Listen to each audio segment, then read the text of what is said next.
안녕하세요. 안녕하십니까. 네, 이번에는 우리 심장 이식의 수술 과정이 실제로 어떻게 이루어지고 있는지, 그리고 수술 이후에 입원 중에 어떻게 관리를 하면 되는지, 이런 부분들에 대해서 좀 현실적인 내용을 좀 말씀을 드릴까 합니다. 보통 공여자분이 발생했고 그런 연락이 왔을 때부터 아마 이식에 대한 본격적인 과정들이 시작이 될 것 같은데, 이선아 교수님, 그 과정들이 어떻게 이루어지는지를 조금 말씀해 주실 수 있을까요? 그래서 보통은 이렇게 공여자가 있으면은 여러 환자들 중에 가장 적합한 환자를 이제 수혈하기로 결정을 하게 되면, 먼저 그 수술하는 병원에서 그 공여자의 그 장기를 구득하러 먼저 팀으로 이제 수술을 하기 위해서 진행을 하게 되고요. 그러면은 이제 동시에 이제 수술하는 병원에서는 그 수혜자의 이제 수술을 같이 진행을 하게 됩니다. 그래서 보통 심장 같은 경우에서는 그 공여자의 심장을 구득을 해서 이제 이 환자의 몸에 이식이 될 때까지 한 4시간 정도 골든타임으로 하고 있고요. 그러니까 4시간 안에는 이 환자의 심장 이식이 되어야 되는 시간이 되겠고, 그래서 심장 수술 같은 경우에는 총 한 5시간 정도 평균적으로 소요가 된다고 보시면 되겠습니다. 네, 그러면 어렵게 수술을 잘 마쳤고 환자분이 이제 중환자실로 나오실 텐데, 그때 이후에는 어떤 식으로 이제 좀 진행이 되는지 좀 궁금하실 것 같아요. 네, 그런 과정들을 좀 쉽게 설명해 주시면 좋겠습니다. 네, 그래서 심장 이식을 잘 끝내고 대부분의 환자분들은 중환자실에서 짧게는 하루, 길게는 일주일 정도 집중 치료를 받게 됩니다. 대부분의 환자는 받은 심장이 기능을 잘 하고 정상 심장의 기능을 유지를 하지만, 일부에서는 급성 거부 반응과 같은 문제들이 생겨서 면역 치료가 더 필요하신 분들도 있어서, 그런 것들을 저희가 모니터링하면서 보고 있고요. 이식을 하고 나서 이제 중환자실에서 어느 정도 회복이 됐으면 이제 일반 병실로 나오게 되고, 그 일반 병실에서 환자분들의 감염 문제나 면역 억제제 관리, 이러한 전반적인 관리를 하고 나면 보통 한 달 전후해서 퇴원을 하시게 됩니다. 그러면 환자분들이 이제 일반 병실로 나왔을 때나 아니면 중환자실에서도 그렇고 이제 좀 격리를 좀 할 필요가 있을 것 같은데, 격리의 정도는 한 어느 정도 보통은 하는 게 좋을까요? 저희 격리를 역격리라고 하는데요. 우리 심장 이식을 받은 환자들은 면역 억제제라는 약을 복용을 해야 되기 때문에 면역이 저하된 상태여서 그런 반대로 격리를 한다고 해서 역격리라고 합니다. 보통 수술하고 나서 퇴원 전까지 짧게는 2주, 그냥 길게는 한 달 정도 저희 역격리를 권고를 하고 있고, 이제 그 다음에 퇴원해서는 일상 격리는 따로 필요하지는 않습니다. 네.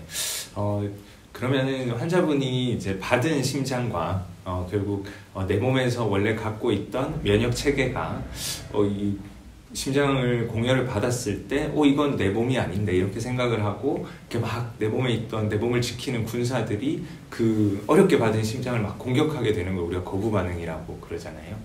근데 그런 거부 반응이 일어나지 않게 잠깐 말씀하셨지만 면역 억제제라는 것들을 이제 우리가 사용을 해야 되는데, 그럼 면역 억제제는 어떤 대략적으로 우리가 어떤 기능을 하고 한 얼마 정도 이렇게 사용을 하게 되는지 좀 말씀을 해주시면 좋을 것 같아요. 받은 심장과 내 몸이 싸우지 않게, 받은 심장이 잘 내 몸에 정착할 수 있도록 하는 걸 유지하도록 하는 게 면역 억제제가 되겠고요. 면역 억제제는 대략적으로 각각의 다른 기능을 가진 면역 억제제를 한 3가지에서 4가지 정도를 사용하시게 됩니다. 그래서 대략 저희가 먹는 약제로 쓰는 경우도 있고, 필요한 경우에 따라서는 주사제제로 면역 억제제를 사용을 하기도 하고요. 약제에 따라 조금 다르기는 하지만 이식하고 1년 정도는 면역 억제제 강도를 조금 높게 유지를 하고, 약제 종류도 조금 더 한 3-4가지 정도 쓰다가 이제 조금 1년이 지나면은 이제 안정기로 된다고 판단이 되면은 이제 면역 억제제 농도나 아니면 약제의 개수가 조금 줄어든 채로, 저는 면역 억제제는 평생을 유지하는 것을 원칙으로 하고 있습니다. 네, 면역 억제제는 어떻게 보면 심장 이식 환자분들이 계속해서 끝까지 유지해야 되는 제일 중요한 약제라고 볼 수가 있을 것 같습니다.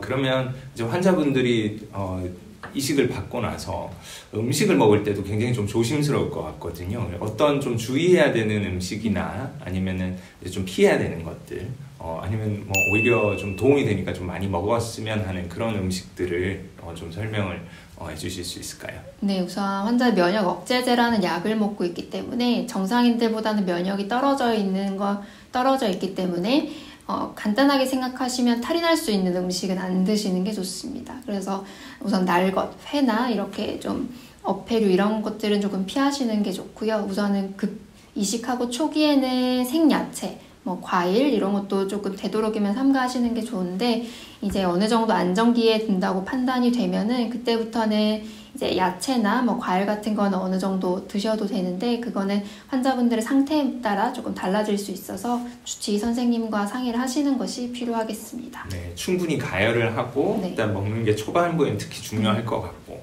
그 다음에 이제 내가 먹어도 되는 범위를 점점 넓히는데 이제 그 기준은 내 상태를 가장 잘 알고 있는 주치의 선생님과 함께 상의를 해서 결정하시는 게 제일 현명하겠네요.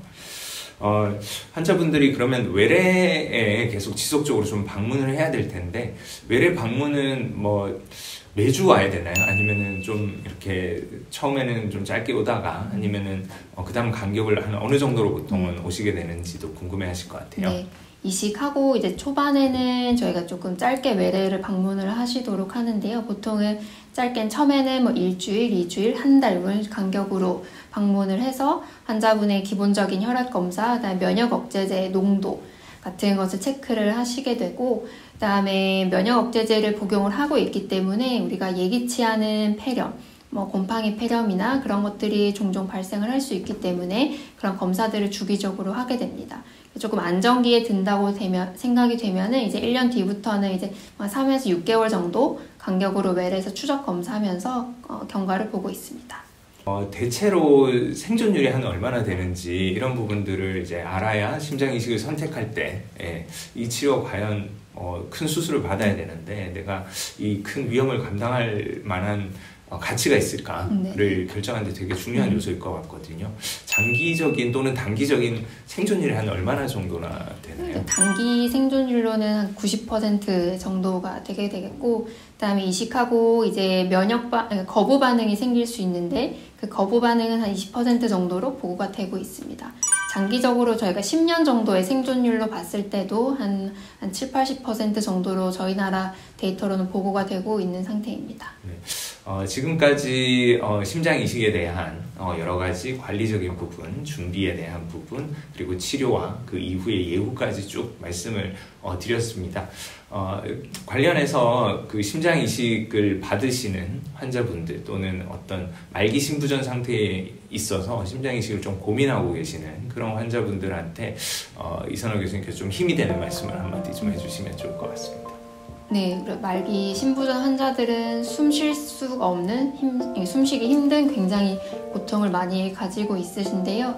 그런 치료에 대해서 좀 주저하고 있으신 분들이 있으면은 이런 치료에 대해서 충분한 지식이 없더라도 병원에 우선 내원을 하신 상태에서 저희가 의료진과 충분한 상담을 통해서 이식이라는 치료를 하시면은 앞으로 더 증상 없이 행복한 삶을 사실 수 있을 거로 생각이 됩니다. 굉장히 고민을 많이 하고 계실 거고 굉장히 힘든 순간이기 때문에 누군가가 이제 나의 고통을 좀 이해해주고 그런 부분들을 같이 고민해 줄 수 있는 그런 도움이 절실하실 거라고 생각합니다. 어려운 과정이지만 함께하면 그 과정이 훨씬 더 좋은 결과로서 보답을 해드릴 수 있는 그런 길이 되지 않을까 생각합니다.